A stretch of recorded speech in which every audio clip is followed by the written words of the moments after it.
დღეს ჩვენ ვაგრძელებთ ისევე იობის წიგნზე საუბარს, დღეს 35 თავი უნდა წავიკითხოთ.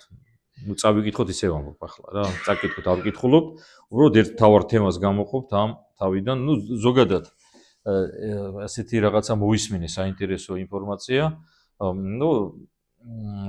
თუ გინდა ადამიანი ამხილო და მხილებაზე ვისაუბრებთ დღეს ჩვენ, ის შემთხვევაში ამხილეო ადამიანი, თუ ხარო მზად, რომ მისთვისო მოკვდეო.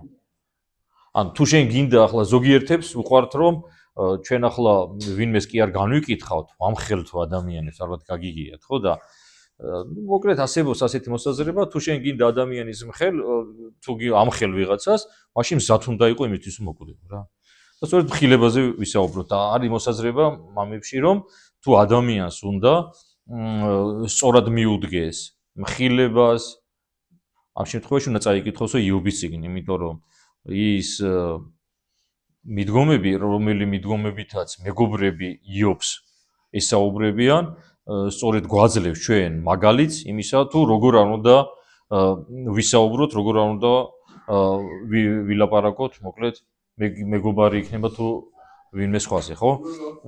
როგორც თქვენ იცით და როგორც ჩვენ გავიარეთ უკვე წინა შეხვედრებზე, იობს მისი სამი მეგობარი ამხელდა პირობითად, მე უკვე მეოთხე ახალგაზრდა ელიჰუ ჩაერთო და 35 თავშიც ასევე წერია რომ კлау მიუგო ელიჰუმ და უთხრა. სამართლიანად მიგაჩნია რომ ამბობ ღმერთზე მართალი ვარო და მოკლედ ამის შემდეგ ჩვენ ვიხედებით რომ ელიჰუ ისევ ცდილობს იობს დაანახოს თავისი ცოდა, რომლის გამოც ის ისჯება. და ასევე აქ შეიძლება ვთქვათ ელიჰუს ქედმაღლობაზე და შეიძლება ვისაუბროთ. მოდი ახლა ცოტა ვთქვათ ჩვენი მოსაზრებები კი არა, მამათა მოსაზრებები მხილებაზე და ქედმაღლობაზე. ახლა გარკვეულწილად კი ვისაუბრეთ, უბრალოდ ცოტა დავაკონკრეტებთ. წმინდა წერილში ასე წერია, რომ თუ შენმა ძმამ შეგწოდესო, მიდიო და ცალკე დაელაპარაკე მას, უფალი ამბობს. თუ შენსაც არ გაიგონებს, მერე ორნი მიდითო და თქვენ გაისაუბრეთ. თუ თქვენსაც არ გაიგონებსო, მერე კრებულს გააგებიითო რა. ესეა. ანუ როდესაც ჩვენ ვიხედებით პრობლემას და ვგონია რომ ეს კონკრეტული ადამიანი ცდება, ქრისტიანული თვალსაზრისით და ჩვენ პირადად უნდა მივიდეთ და გავისაუბროთ მას. თუ ჩვენსაც ჯერ თუ გაიგონებს, ხო? შეიძინეო შენ მეგობარიო, ხო? ისევ. მერე თუ შენსაც არ გაიგონებ, ისეთი ადამიანი უნდა წაიყოლო თან, რომელსაც პატივს ცემს ის კონკრეტული ადამიანი, თუ მესაც არ შეისმენს, მერე თუ ის შეცდომა იმ ადამიანისა დამაბრკოლებელია სხვა ადამიანების, კრებულს უნდა გავაგებიოთ, იმიტომ რომ შესაძლებელია სასულიერო პირი იყოს ეს ადამიანი და შეიძლება სასულიერო პირმა გაავრცელოს სრულ მოსაზრება, რომელიც შეიძლება უამრავი ადამიანი დააბრკოლოს და ეკლესიიდან გაიყონოს. აქედან გამომდინარე, სწორედ ეს არის პრინციპი, რომელი პრინციპით ჩვენ ადამიანს უნდა უდგებოდეთ, ხოლო რაც შეეხება ზოგად საუბარს, ზოგადი საუბარი ყოველთვის ჩვენ შეგვიძლია. როცა ადამიანი კონკრეტულ პიროვნებაზე კი არა, პრობლემაზე საუბრობს, მაგალითად. არ შეიძლება ეკლესიის განკითხვა, ხო?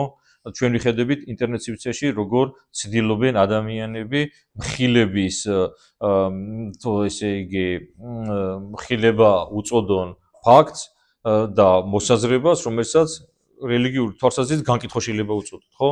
მაგალითად, ინტერნეტ სივრცეში არიან სასულიერო პირები, რომლებიც ვითომ და კეთილი განზრახვით ზიანს აყენებენ ეკლესიას, აბრკოლებენ ადამიანებს, რაც დაუშვებელია. მაგრამ ეს არ ნიშნავს იმას, რომ სასულიერო პირმა იქნება თუ ერისკაცმა არ ისაუბროს პრობლემაზე. პრობლემაზე საუბარი საჭიროა. მაგალითად, ახლა დღეს არის 3 იანვარი, 1 იანვარს ძალიან ბევრმა ადამიანმა ალბათ საქართველოში, რომელიც ცდილობდა რომ ემარხულა და არ ღია მარხვა იმის გამო, რომ იყო ეგრეთ წოდებული ახალი წელი.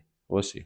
რა თქმა უნდა, ადამიანს თუ ხარია 2026 წლის დადგომა, ამაში პრობლემა არაფერი არ არის, ხო? თუ ადამიანს უნდა რომ გაისროლოს ფოიერვერკი, როგორც გავიგე, მეგონი აკრძალესო ახლა რა, ზუსტად არ ვიცი ახლა. ყოველ შემთხვევაში, თუ უნდა რომ ერთმანეთს მიულოცონ ადამიანებს, ერთი კალენდარული წლის დამთავრება და მეორეს დადგომა, ამაშიდაც ცუდი არაფერია.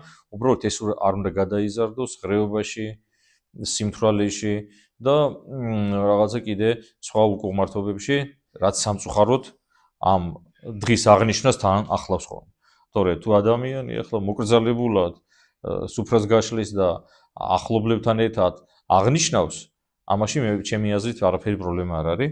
უბრალოდ პრობლემა ის არის, რომ ეს მარხვაშია და ადამიანთა ნაწილი შესაძლებელია ჭამდნენ მხოლოდ მცენარეულს, მაგრამ ღებულობენ ზომაზე მეტ ალკოჰოლურ სასმელს, რაც იგივე მარხვის დარღვევა, როდესაც ადამიანი თვრება, ის მარხვას არღვევს. მარხვის დარღვევა კიდევ პრობლემაა, იმიტომ რომ ჩვენ როგორც გითხრა უფალმა წმინდა წერილში, ლოცვით და მარხვით განიდევნებაო ბოროტის სული.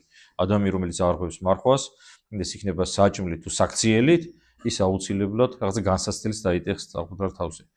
ასე რომ ამ მოვლენასაც შეიძლება ასე ვისაუბროთ და არ უნდა დავიწყოთ ჩვენ კონკრეტული ადამიანების დასახელება, რომლებიც ამ საერო დღესასწაულზე უზომოდ იქცევიან. ხო, ჩვენი პოზიცია გვაქვს, ჩვენ ამ პოზიციის ერთგულები უნდა ვიყოთ, ხოლო რაც შეეხება ქედმაღლობას, ქედმაღლები არიან სწორედ ის ადამიანები, რომლებიც სხვა ადამიანის ნაკლოვანებაზე მიუთითებენ.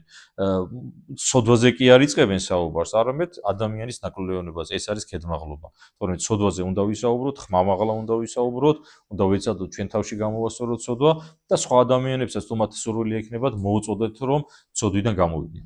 სწორედ ეს ასე უნდა ცხოვრობდნენ ქრისტიანები და არა ისე უნდა იქცეოდნენ, როგორც იქცეოდა მაგალითად ელიჰუ და დანარჩენი სამი მეგობარი, რომელიც ცდილობდა იობის ცხოვრებაში ეპოვა რაიმე ხინჯი და როდესაც ამ მიზეზს ვერ ნახულობდნენ, მე უკვე გადადიოდნენ ცილისწამებაზე და ფაქტიურად ხილება კი არ იყო, ცილისწამება იყო იობის მიმართ ადამიანებისგან, რომლებიც მას როგორც საკუთარ მეგობარს ისე მოიხსენიებენ, რომლისგან ჩვენ ღმერთმა დაგვიფაროს, ღმერთმა მოგცეს ზალა განჯის, სიმდაბლის და უბრალოების ამინ.